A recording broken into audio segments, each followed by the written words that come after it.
and welcome to the Make Music Right podcast. We are on a mission to bring non-degenerate music of all genres to the forefront of American culture.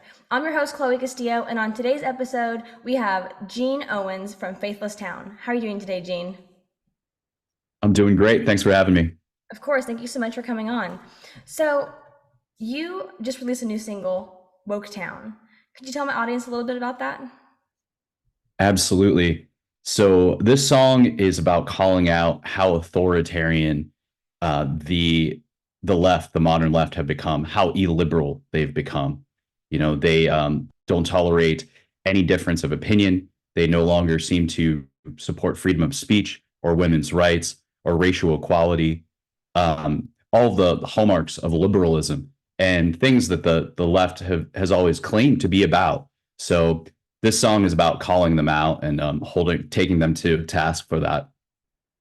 Awesome. That's fantastic. It's a great song. It has such an awesome beat. It's so happy, but then you listen to what you're talking about and it just hits home. So it's really, really well done. So Gene, tell me a little bit about yourself and your background in music. Sure. I started playing music in my early teens. I kind of discovered music in a very tumultuous time in my adolescence, and music was something that really helped me through that period. I mean, in a lot of ways, music it really did save my life. I think I could have headed towards a very dark direction, and music gave me something to put my energies in and allowed me to connect with other people, allowed me to kind of put my feelings and thoughts into song and into creation. And so, yeah, I started playing guitar about 13 or 14. And then I went to the Musicians Institute in Los Angeles, California, and right out of high school. And so I studied music there. And from there, I just started writing and recording and releasing music. I started Faithless Town about 10 years ago, maybe longer. It's been a while. And ever since, that's kind of been my musical vehicle in the world. That's fantastic. So you mentioned a minute ago how you used music as an outlet and then also to connect with people and how you were able to just, I guess, kind of, it was a connection, a way of, I guess, finding things in common with people maybe, or, something along those lines. What do you think about modern music today? What kind of community, I guess, that's such a leftist term in my opinion, but what kind of community do you think the left is trying to create in the music industry with young people? Well, I think it's just really a mouthpiece the of the ruling elite, and the government narrative and the pharmaceutical companies. We see the Grammys and the Oscars being sponsored by Pfizer. We it's basically just trying to create this homogenous, this is the way of thinking, everybody fall in line, parrot these talking points, and there will be no dissent allowed. And to me, that's not what art is about. Art is about challenging the status quo. It is about holding those in power, accountable, and it's supposed to be rebellious. For me, my favorite genre of music is rock and roll. I think it's one of the greatest things America has given to the world, right? And uh, there's no real rebelliousness left in mainstream music. Right. Yeah, it's crazy. And do you think that the kids these days are gonna get sick of there being no rebellion, I guess? Young people I think are a large demographic of modern music, or they just are. And do you think that they're gonna get sick of this music is all pandering to the same woke, corporations and ideologies, or do you think they're gonna just keep falling for it? I'd hope that they would start to want to seek out other forms of music. And now, really, I mean, most music, the charts are just dominated by rap music and some of, like whether it's Nicki Minaj or Little Nas X. And it's, yeah, I mean, I just think it is degenerate, really, in a lot of ways. I mean, I think everybody should be entitled to make whatever kind of art or music they want, but I don't think it is encouraging critical thinking. I don't think it's encouraging people to uplift themselves or their community. So I think what you're doing with this podcast and highlighting dissident voices in the arts. That's something, that's what I'm trying to do. I'm trying to reclaim the culture because we really have lost it. We've been in a war for the culture, and politics are downstream of college of culture. So if making any real change in our society is going to come through that, and I think artists have a big role to play in that. Absolutely, they do. And I feel like the right really underestimates that power. And it's no secret that conservative musicians are extremely underestimated by mainstream sources. And I don't really think we can expect to see any change in that regard. But in my opinion, the conservative movement really also underpromotes musicians that share these values. And you're a musician that clearly does not subscribe to the left's narratives. And so, what would you like to see the conservative movement do on the music front? Yeah, I mean, I think you hit the nail on the head with calling out kind of the non-left, right? I just I'm not even sure if I consider myself a conservative. I feel like in a lot of ways I would be considered like a liberal by 2008 standards, but today now I'm like a far right extremist because I believe in two sexes and marriage and freedom of speech, and women's only spaces and these crazy concepts, right? Bodily autonomy, that the government shouldn't have the right to lock you in your home or force an injection upon you. Uh, but yeah, I think it goes back to the what the conservative movement can do is, the pundits and media outlets can start giving attention to people like myself and people like my friend Brad at Five Times August or Joseph Arthur, or the Defiant, which is like the super group comprised of like the singer from the Mighty Mighty Boss Tones and the drummer from the Offspring and all these people that were kind of kicked out of their leftist bands for being rebellious or going against the narrative or refusing an experimental injection. I would like to see, Matt Walsh and, Ben Shapiro when Ben's not rapping with Tom McDonald to promote those other artists and, stop giving your attention to Taylor Swift. We need to start supporting and promoting the artists that are challenging this narrative, this kind of gross illiberal ideology that has taken over our culture. Oh, I couldn't agree with you more. And you mentioned Taylor Swift, so let's talk about that a little bit. I'm no Swiftie, far from it. And I've been seeing conservatives, a lot of different, they've been coming at this from a lot of different angles, I think. There's these conservatives that are like, oh, we need to just give her a break because she's not that bad. At least she's not lap dancing for Satan. It's not that terrible. And then there's the conservatives that are like, oh, she's terrible. She's awful. She's, promoting, I guess, LGBTQ agenda. She's anti-life. She's all these things. I kind of lean on that side a little bit more, honestly.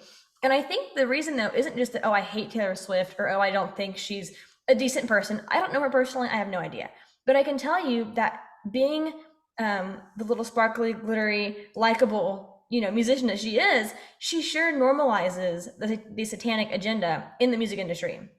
For example, she had in one of her music videos one time, I think, well, actually, the music video itself is, in my opinion, kind of satanic. It's called, I think it's called Karma, where she talks about how Karma is her boyfriend, Karma is a god, Karma this, how much she loves Karma. So beyond that, though, she didn't look that terrible herself. She's, pretty girl, comes across very likable, yet she has Ice Spice in her video. And Ice Spice is, if you know who that is a very sexualized, very over-sexualized, very I wouldn't say as quite as demonic as Lil Nas X, but getting there, not quite the best role model for people or something people should be, striving to emulate. And to me, she just really normalizes those agendas and in a very innocent way. She seems so sweet and nice and likable. And then she comes out with songs like that or songs like, what's it called? I'm blanking out on the name of the song again. Her song I think I about only know like two Taylor Swift songs, so sorry, I can't help you out. good for you. I wish I did too. But You Need to Calm Down was the name of the song. And it was all about the LGBTQ movement and how the conservatives basically need to just calm down and, why are you so angry and why hate when you can, just calm down and just accept these people. And I think it's beyond acceptance at this point. It's being pushed on us, being pushed on the children in our society. And it's like, this is getting a little bit out of hand. But anyway, to me, she just really normalized these agendas. So, what do you think about her music? What do you think about the role she plays in our culture right now? Yeah, I think Taylor Swift is kind of just the face of a giant machine. I think wherever she started, and my understanding of where Taylor Swift started was she was born to a very wealthy family in Pennsylvania. Her father was a Wall Street broker, had made a good chunk of money, then became the vice president of Merrill Lynch. She came from a lot of money. Like her first car was a Mercedes convertible, like I don't think Taylor Swift ever like worked a normal job like most of us. And I think her family funneled tons of money into building her career, and it worked. And now she's just kind of become this giant machine that is doing sponsorships with Coca Cola and dating this guy that's going to the Super Bowl, who's also sponsored by Pfizer. She is no longer an artist or a musician. It's like she's the face of this giant apparatus, this big corporate entity. And the a lot of people have just bought the PR spin on Taylor Swift that she's like this self-made Mhm, singer songwriter. I mean, over half of her songs have multiple songwriters on them, including the biggest hits. Like they're written by other people. mhm. Um, I think she has the ability to really, having a platform as large as she does, she has the ability to really affect positive change. And unfortunately, I don't think she's lending her voice to do that right now. And quite the opposite. I think she's just kind of playing this role of like bread and circuses, keep them entertained while we tax the heck out of them, while we, take their money to finance, um, you know, unjust wars in other countries, and while regular Americans just suffer. Like that's what I think her role is. And I wish she would, I wish she would use her voice for the greater good. Yeah, for sure, absolutely. And I think that is sad too that so many people see her as, like you said, she's not as genuine as she's portrayed to be or as marketed to be. And I think that a lot of young girls especially fall for this and they fall for the whole, glitter and breakup songs and whatever. And I think that at the same time, as much as, a lot of her music, I don't care for it at all. So but a lot of people do, clearly. A lot of people do. And what do you think on the conservative side? What kind of songs, what kind of music should we be writing that isn't that same thing, that is more genuine, but that has that same element to it, that has that same likability that Taylor Swift has? I think there's a lot of people doing that already. I think one writing for me, like I said, I said earlier that rock and roll is like one of my favorite genres, and I love like melodic rock. I love the Beatles, and I love like Brit pop and pop rock. I think the easiest way to kind of capture a listener is to write a really infectious hook. Something that they get stuck in their head and they can sing along to.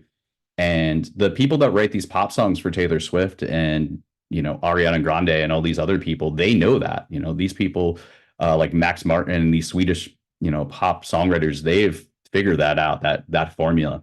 And I think you can write really catchy melodic music, but that has a deeper message. And like that's what I try to do with Woketown. It's kind of got this sing along, jangly pop vibe, but it's calling out of the hypocrisy of the modern left.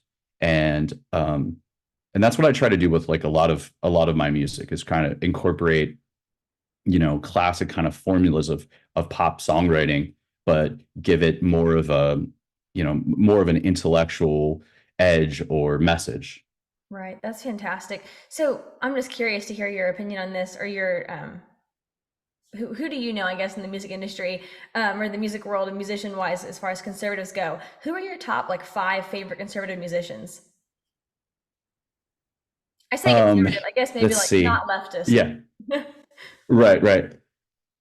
Definitely my friend Brad at Five Times August. I think everybody should check him out and pick up his last album, Silent War. It's incredible. I mean, he has become, I think, Brad emerged as like the Bob Dylan of the COVID era. So highly recommend. I think Aaron Lewis and is doing great stuff. You know, formerly still the singer of the band Stain, but he's kind of gone off in this like country singer songwriter direction. And he had that song "Am I the Only One," which is just phenomenal. That also highly recommend. Let's see, you said top five, right? That's Top two. five. Uh, top five. Recommend checking out the Defiant, which I mentioned earlier. That super group with Dickie Barrett from Mighty Mighty Boss Tones and Pete Parada, formerly of The Offspring. I love my friend Joseph Arthur, who is just incredible, an amazing songwriter. You know, he was discovered by Peter Gabriel back in the day, and like his first album has Peter Gabriel and Brian Eno singing backups on it. Um, and you know, he has found God. He keeps making amazing music and kind of pushing the creative envelope. And then let's see, lastly, I love Jimmy Levy and High Res. I'm gonna put them together because they did a lot of songs over the last few years. So for like rap and hip hop, highly recommend. You know, and kind of R&B, Jimmy Levy and High Res. Those are all fantastic. And a couple I haven't heard of actually. And so it's always, fantastic. I love hearing new names because I've actually been putting together some playlists. Make Music Right, one of the things we'd like to do is provide people with music. It's is an organization that's bringing non-degenerate music to the forefront of American culture. One very simple thing we can do is just provide the music. It's already there. There's already so much amazing music that people don't know about, and myself included. So I love hearing these new artists, these new musicians who aren't necessarily new, but are new to me or new to most people in the conservative movement. So it's absolutely fantastic hearing about them. So, do you have any upcoming music projects? Yes, I've got a handful of new songs that I'm working on. I'm currently demoing them in my home studio, which is where I am right now. Um, and then I'll probably be recording those like in a more professional studio setting later this year. That's on the horizon. You know, Woketown has gotten, I was expecting a lot of backlash from it, and quite the contrary, I've been overwhelmed with the amount of, you know, support that it's received. You know, it's like pushing 30,000 views of the music video on between YouTube and Twitter. A lot of people shared it. It's has received some really good press. So I'm trying to think like, what do I follow that up with? Because it's got to be something on par with that. So that's next. And I too myself, I have a podcast called Live Free, where I'm doing something similar as yourself, or I'm trying to highlight dissident voices in the arts. My latest episode just had I had Igor Shikal, who was the illustrator and of the Woketown artwork, who did the artwork for the single artwork, and he's also the lead artist at Ripaverse Comics, which is owned by Eric July. He's a YouTuber and gamer and a big political commentator in the libertarian world. That's fantastic. I love it. And so, when did you say this is probably going to be? What's the time frame again? Oh, I don't know. You know, that being an independent artist, I can kind of make my own timeline, so I don't really have any hard deadlines to meet. But I'm just saying I'm going to keep promoting Woketown and riding that wave for a little bit, and then hopefully in the next couple months there'll be some new Faithless Town music. Fantastic. Well, we cannot wait to hear from that. It's going to be very exciting. I'm so glad I found your music, and thank you so much for coming on. I really appreciate it. So, where can people find you? The best place to find me is at faithlesstown.com. You can also find me at faithlesstown on all the socials. I'm on Twitter/X, Facebook, Instagram, YouTube, Rumble, you name it, we're out there. And yeah, that's where you can find me. And please support the song by either getting it through our website or getting it on iTunes or Amazon, because streams are great, but they're just fractions of a cent. So uh, you the best way to support an artist is to buy either their physical media, their merch, or download their song. Even for 99 cents on iTunes, a lot of the bulk of that money still goes to the artist. That's fantastic. Well, thank you so much for coming on, Gene. I really appreciate it. And my audience, definitely please go support Gene, go support his music, and we'll have to have him on again soon sometime. Thank you so much, Gene. Thank you.